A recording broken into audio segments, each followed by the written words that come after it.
ഞാൻ ഷാഹിൻ, 19 വയസ്സ്, +2 കഴിഞ്ഞു. ഡിഗ്രി അഡ്മിഷൻ വെയിറ്റ് ചെയ്യുന്നു. കാണാൻ വലിയ ലുക്കൊന്നുമില്ല, എന്നാലും കൊള്ളാമെന്നാണ് എൻ്റെ തന്നെ ഒരിത്. എൻ്റെ വീട്ടിൽ ഞാൻ, ഉപ്പ, ഉമ്മ, ഇതാണ് കുടുംബം.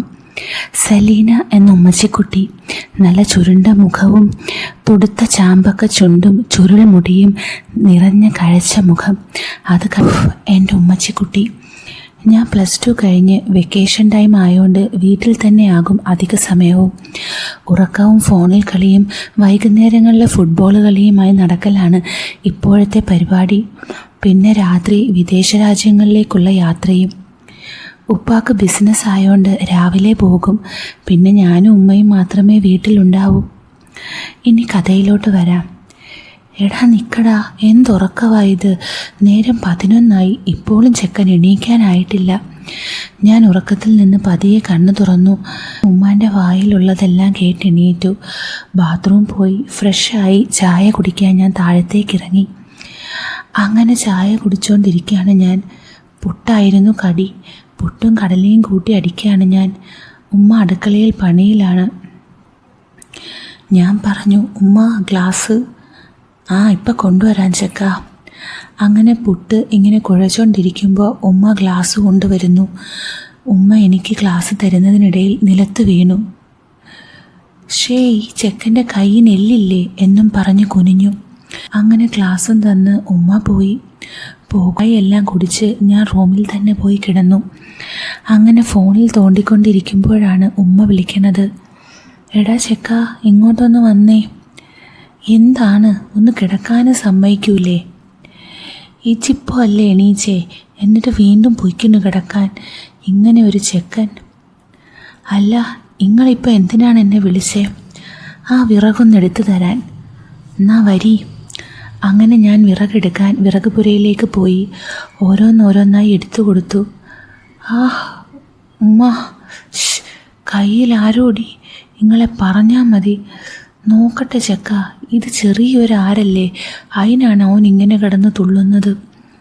നിങ്ങളിതൊന്നും എടുത്ത് തരുന്നുണ്ടാ എന്ന് പ്രസംഗം പറയാതെ. ഉമ്മ കൈകൊണ്ടെടുക്കാൻ നോക്കി, പക്ഷെ പറ്റുന്നില്ല. അപ്പോൾ ഉമ്മയുടെ വായ കൊണ്ട് കടിച്ചെടുക്കാൻ നോക്കി. ഉമ്മയുടെ ആ ചാമ്പയ്ക്ക ചുണ്ട് എൻ്റെ കയ്യിലോട്ട് കൊണ്ടുവന്നു. ആ പല്ല് കൊണ്ട് പയ്യെ കടിച്ച്. ആര് കിട്ടുന്നില്ല. ഉമ്മ എൻ്റെ വിരൽ ഒന്നുകൂടെ വായയിലാക്കി നന്നായി ഒന്ന് ആര് വലിച്ചു. ഉമ്മയുടെ ആ ഉമിനീർ എല്ലാം എൻ്റെ കയ്യിൽ പുരണ്ടു. ആര് കിട്ടി. ഞാൻ ആരെടുത്ത വേദനയിൽ വിരൽ വായയിൽ കൊണ്ടുപോയതാണേലും. അങ്ങനെ അതൊക്കെ കഴിഞ്ഞ് ഞാൻ പോയി കിടന്ന്. അങ്ങനെ വൈകുന്നേരമായപ്പോൾ കളിക്കാൻ പോയി. അങ്ങനെ കളിയെല്ലാം കഴിഞ്ഞ് വന്ന് കുളിച്ച് ഫ്രഷായി റൂമിലോട്ട് പോകുമ്പോഴാണ് ആ കാഴ്ച കണ്ടേ. അറിയാതെ വായിൽ നിന്ന് എൻ്റെ ഉമ്മ. ഞാൻ എന്ത് ഔഷധം കുടിച്ചാണോ വളർന്നേ അത് ഞാൻ കണ്ടു. അങ്ങനെ ഞാൻ അവിടെ നിന്ന് താഴേക്കിറങ്ങി. താഴെ സോഫയിലിരുന്ന് TV ഓണാക്കി TV കാണാൻ തുടങ്ങി. അങ്ങനെ ഓരോ ചാനൽ ചേഞ്ച് ചെയ്തുകൊണ്ടിരിക്കുമ്പോഴാണ് ഉമ്മ വരുന്നത്. അപ്പോൾ ഉമ്മയും എൻ്റെ കൂടെ സോഫയിൽ വന്നിരുന്നു. CID മൂസ ഉള്ളതുകൊണ്ട് ഞാനതിട്ട് കാണാൻ തുടങ്ങി. ഞാൻ നൈസായി ഉമ്മയുടെ മടിയിലേക്ക് ചാഞ്ഞു. പാവം ഉമ്മ ഇതൊന്നും അറിയുന്നില്ലല്ലോ. CID മൂസ ആയതുകൊണ്ട് ചിരിക്കാൻ നല്ല വകയുണ്ട്. ഉമ്മ ചിരിക്കുമ്പോൾ അത് കാണാൻ തന്നെ എന്തൊരു സുഖമാണ്. ഞാൻ നേരത്തെ നേരിൽ കണ്ടതല്ലേ. ഞാൻ എന്തെല്ലാമാണ് ഈ ചിന്തിച്ചു കൂട്ടുന്നേ. എനിക്ക് എന്നോട് തന്നെ ലജ്ജ തോന്നുന്നു. അപ്പോഴാണ് ഉമ്മ വിളിക്കുന്നത്. മതി കണ്ടത്, എണീക്ക്, ഉപ്പ വന്നു എന്നാണ് തോന്നുന്നത്. ഞാൻ ചോറെടുക്കട്ടെ. അപ്പോഴാണ് ഉമ്മയുടെ കാൽ എൻ്റെ കണ്ണിലുടക്കിയത്. ചെറു രോമങ്ങളാൽ സ്വർണ്ണ കൊലുസിൽ വെളുത്ത കാലുകൾ. എന്നാ ഒരഴകാണ്.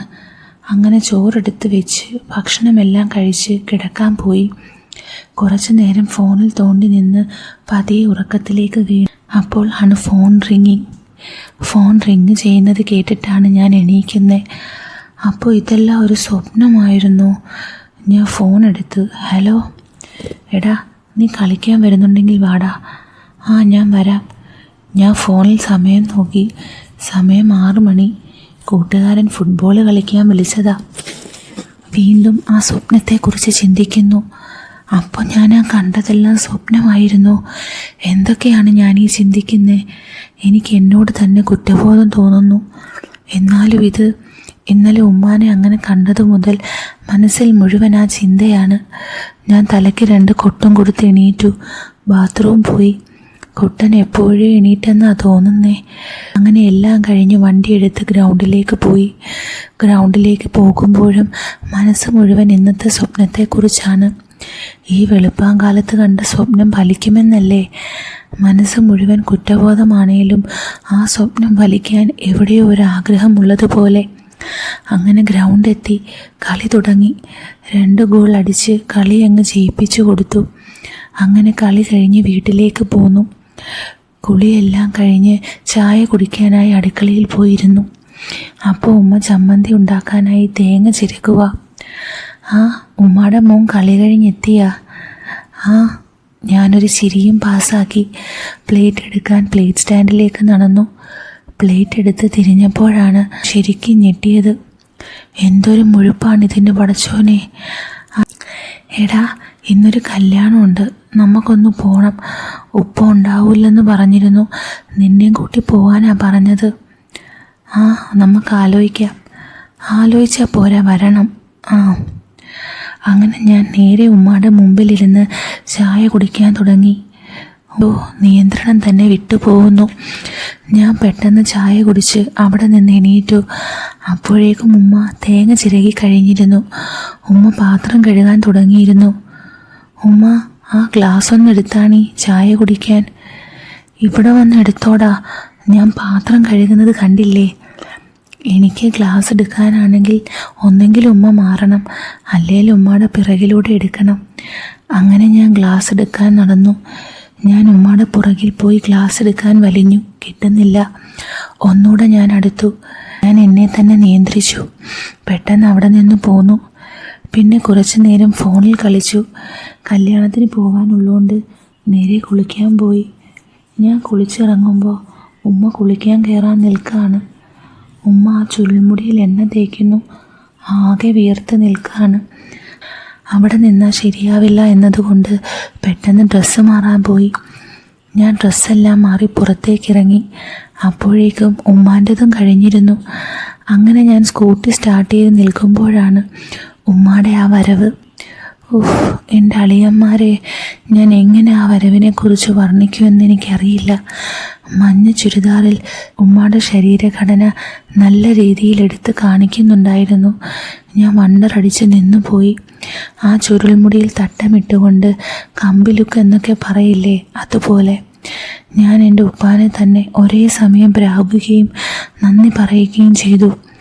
ഇതുപോലെയുള്ളൊരു മുതലിനെ എനിക്ക് എൻ്റെ ഉമ്മയായി തന്നതിൽ നന്ദി പറയുകയും ഇങ്ങനത്തെ ഒരു മുതലിനെ സ്വന്തമാക്കിയതിൽ അസൂയപ്പെടുകയും ചെയ്തു. ഉമ്മ വാതിലടയ്ക്കാൻ തിരിഞ്ഞപ്പോഴാണ് ഉടക്കിയത്. എല്ലാം കൊണ്ടും എൻ്റെ കിളി പോയി.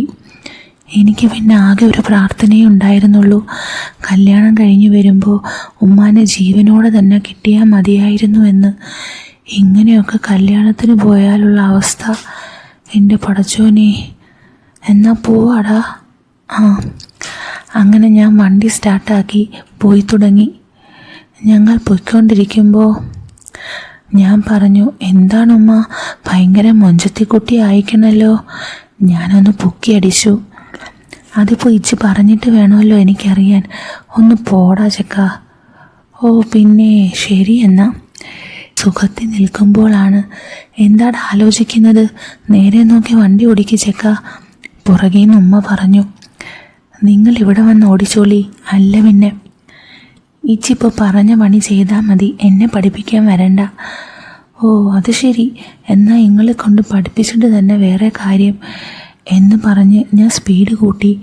ഉമ്മക്കാണേലോ സ്പീഡ് പേടി. ഇച്ചി കളിക്കാൻ നിൽക്കല്ലേ ചെക്ക, പേടിയാവുന്നുണ്ട് കേട്ടാ. ആണാ, നന്നായി പോയി. സ്പീഡ് കൂടുന്തോറും മുറുകി പിടിക്കാൻ തുടങ്ങി. എനിക്കും അതാണല്ലോ ആവശ്യം. അങ്ങനെ ഞങ്ങൾ കല്യാണ സ്ഥലത്തെത്തി. നല്ലോണം തിരക്കുണ്ടായിരുന്നു. ഞാൻ ഫുഡ് കഴിക്കാൻ ജെൻ സെക്ഷനിലേക്ക് പോയി. ഫുഡെല്ലാം കഴിച്ചു. ഹാളിൽ വന്നിരുന്നു. ഫോൺ എടുത്ത് ഇൻസ്റ്റഗ്രാമും തുറന്ന് റീൽസും കണ്ടുകൊണ്ടിരിക്കുകയായിരുന്നു. ഏതാടാ ആ ചരക്ക്? എന്ത് ഷേപ്പാണെന്നോ എൻ്റെ അളിയ. ഇതിനൊക്കെ കിട്ടിയവൻ്റെ യോഗം. അല്ലാണ്ട് എന്ത് പറയാനാ. നമുക്കും ഉണ്ട് 2 തൊലിച്ചികൾ. എൻ്റെ പിറകിൽ നിന്നാണ് ഈ സംസാരം. ഞാൻ അറിയാത്ത പോലെ ഒന്ന് തിരിഞ്ഞു നോക്കി. 2 കിളവന്മാർ ആരെയോ നോക്കി കത്തിയടിക്കുകയാണ്. വീണ്ടും ഒന്നുകൂടെ തിരിഞ്ഞു. 2ൻ്റെയും കൈ സംസാരം. എടാ മൊയ്യ. ഞാനും അവർ നോക്കുന്നിടത്തേക്ക് നോക്കി. ഞാനൊന്ന് ഞെട്ടിയെങ്കിലും വാഹ്, അറിയാതെ വായിൽ നിന്ന് വീണുപോയി. അത്രയ്ക്കും കമ്പിയായിരുന്ന കാഴ്ച. അവർ പറയുന്നത് എൻ്റെ ഉമ്മാനെക്കുറിച്ചാണ്. ഉമ്മാൻ്റെ തലയിൽ നിന്നും തട്ടം വീണിരുന്നു. ചുരുണ്ട മുടിയിൽ ആ ചോര ചുണ്ടും കാണിച്ച് എനിക്കെന്താണ് എൻ്റെ സ്വന്തം ഉമ്മാനെക്കുറിച്ച് അവർ ഇങ്ങനെ പറയുന്നത്? എനിക്ക് അവരോടൊന്നും തോന്നാത്തെ എന്ന് ഞാൻ ചിന്തിച്ചു. കാരണം ഉമ്മയിൽ ഞാൻ അത്രയും അടിമപ്പെട്ടു പോയിരുന്നു. അവരുടെ സംസാരം തുടരുകയാണ്. മക്കളുടെ യോഗമെന്ന് പറഞ്ഞപ്പോൾ എനിക്ക് മുള്ളുകുളിർ. ഈ ഉമ്മച്ചി ചരക്കിനെ ദിവസം കണി കാണാനെങ്കിലും പറ്റുന്നുണ്ടല്ലോ. ഒരു കിളവൻ ആണെങ്കിൽ ബലാത്സംഗം ചെയ്യായിരുന്നു. അത്രയ്ക്ക് ഈ പുന്നാരം മോൾ എന്നെ തലയ്ക്ക് മത്ത് പിടിപ്പിക്കുന്നു. അങ്ങനെ അവരുടെ സംസാരം തുടർന്നുകൊണ്ടേയിരുന്നു. അങ്ങനെ ഞങ്ങൾ അവിടെ നിന്ന് പോന്നു. ഉമ്മ പോരുമ്പോഴും 2 കിളവന്മാരും നോക്കി വെള്ളം ഇറക്കിക്കൊണ്ടിരുന്നു. അങ്ങനെ ഞാൻ ബൈക്കെടുത്ത് ഉമ്മ വണ്ടിയിൽ കയറി ഞങ്ങൾ പോന്നു. ഉമ്മ, മൊട്ടുസൂചി ഉണ്ടോ? അതെന്തിനാണ് ചെക്ക അനക്ക് മൊട്ടുസൂചി? ഉമ്മാനെ ഒന്ന് കുത്തി നോക്കാനായിരുന്നു. അതെന്തിന്? മേത്ത് ചോര ഉണ്ടോ എന്ന് നോക്കാനായിരുന്നു. മനസ്സിലായില്ല. അതെ, കല്യാണപ്പെരേന്ന് കുറേ എണ്ണം ഉമ്മാനെ നോക്കി വെള്ളം ഇറക്കിയായിരുന്നു. ഓ പിന്നെ, ഞാൻ അത്ര മൊഞ്ചായിരുന്നു ഇന്ന്. മൊഞ്ചായിരുന്നോന്നാ? നിങ്ങൾ ചുരിദാറായോണ്ട് പുതിയെണ്ണ മാറിയില്ലെന്നേ ഉള്ളൂ. ഉമ്മ ഒന്ന് പുറത്തടിച്ചുകൊണ്ട് കുണുങ്ങി ചിരിച്ചു. അങ്ങനെ പോയിക്കൊണ്ടിരിക്കുമ്പോൾ മഴ ചാറാൻ തുടങ്ങി. വണ്ടി നിർത്തി എവിടെയെങ്കിലും കയറി നിൽക്കാൻ കടകളും കണ്ടില്ല. മഴ പെയ്യുന്ന ആ തണുപ്പത്ത് ഉമ്മാടെ ആ ചൂട് ശ്വാസം എൻ്റെ മുതുകിൽ പതിഞ്ഞു. എനിക്ക് ആകെ കുളിരി കോരി തുടങ്ങി. എൻ്റെ രോമങ്ങളെല്ലാം എണീക്കാൻ തുടങ്ങി. അതോടൊപ്പം കുട്ടനും. മഴയുടെ ശക്തി കൂടി. അതിൻ്റെ കൂടെ ഉമ്മ എന്നെ മുറുകെ പിടിക്കുന്നതിൻ്റെ ശക്തിയും കൂടി.